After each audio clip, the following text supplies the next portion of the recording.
আমার এই চ্যানেলে সমস্ত বিষয়ের প্রশ্ন ও উত্তর সম্পর্কে প্রতিটা দিন আলোচনা করা হয়। যারা প্রতিটা দিন কম্পিটিটিভ এক্সামের জন্য প্রিপারেশান নিচ্ছেন তারা আমার এই চ্যানেলটি সবার আগে সাবস্ক্রাইব করে রাখতে পারেন। চলুন কথা না বাড়িয়ে ভিডিওটা শুরু করা যাক। ফার্স্ট প্রশ্ন, ভারতের কোন সভ্যতা বিশ্বের প্রাচীনতম সভ্যতার নাম কি? উত্তরটি হলো মেহেরগড় সভ্যতা। উত্তরটি হলো মেহেরগড় সভ্যতা। নেক্সট প্রশ্ন, বুদ্ধের সময় মগধের রাজা কে ছিলেন? উত্তরটি হলো বিম্বিসার ছিলেন বুদ্ধের সময় মগধের রাজা। উত্তরটি হলো বিম্বিসার ছিলেন বুদ্ধের সময় মগধের রাজা। নেক্সট প্রশ্ন, ভারতের প্রাচীনতম গ্রন্থটি কোনটি? উত্তরটি হলো ঋগ্বেদ ভারতের প্রাচীনতম গ্রন্থ। উত্তরটি হলো ঋগ্বেদ ভারতের প্রাচীনতম গ্রন্থের নাম। নেক্সট প্রশ্ন, ভারতের জনবহুল কেন্দ্রশাসিত রাজ্য কোনটি? উত্তরটি হলো দিল্লি ভারতের জনবহুল কেন্দ্রশাসিত রাজ্য। উত্তরটি হলো দিল্লি ভারতের জনবহুল কেন্দ্রশাসিত রাজ্য।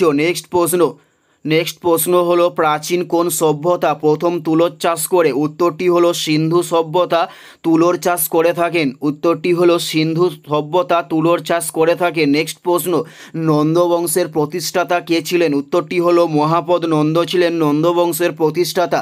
উত্তরটি হলো মহাপদ নন্দ ছিলেন নন্দবংশের প্রতিষ্ঠাতা। নেক্সট প্রশ্ন হলো কোন ধরনের স্বাভাবিক উদ্ভিদ ভারতে বেশি দেখা যায়? উত্তরটি হলো পর্ণমোচী উদ্ভিদ ভারতে সবচেয়ে বেশি দেখা যায়। উত্তরটি হলো পর্ণমোচী উদ্ভিদ। নেক্সট প্রশ্ন, ডিসলেক্সিয়া কী ধরনের রোগ? উত্তরটি হলো শিখন অক্ষমতা। ডিসলেক্সিয়া হলো শিখন অক্ষমতা। ডিসলেক্সিয়া হলো একটি শিখন অক্ষমতা। নেক্সট প্রশ্ন, আলেকজান্ডার কোন দেশের রাজা ছিলেন? উত্তরটি হলো গ্রিসের রাজার নাম হলো আলেকজান্ডার। উত্তরটি হলো গ্রিসের রাজার নাম হলো আলেকজান্ডার। আলেকজান্ডার কোন দেশের রাজা ছিলেন? উত্তরটি হলো গ্রিসের রাজা ছিলেন আলেকজান্ডার। নেক্সট প্রশ্ন, সভা ও সমিতির কাকে পরামর্শ দান করে? উত্তরটি হলো রাজনকে সভা ও সমিতি পরামর্শ দান করে থাকেন। উত্তরটি হলো রাজনকে। এটাই ছিল এই ভিডিওর লাস্ট প্রশ্ন। আর কোন ধরনের শিক্ষণীয় ভিডিও আপনারা প্রত্যেকে দেখতে চান অবশ্যই কমেন্টে লিখে জানান। পুরো ভিডিওটা দেখার জন্য আপনাদের প্রত্যেককে আমাদের ইউটিউবের পক্ষ থেকে রইল অসংখ্য ধন্যবাদ। Thanks for watching.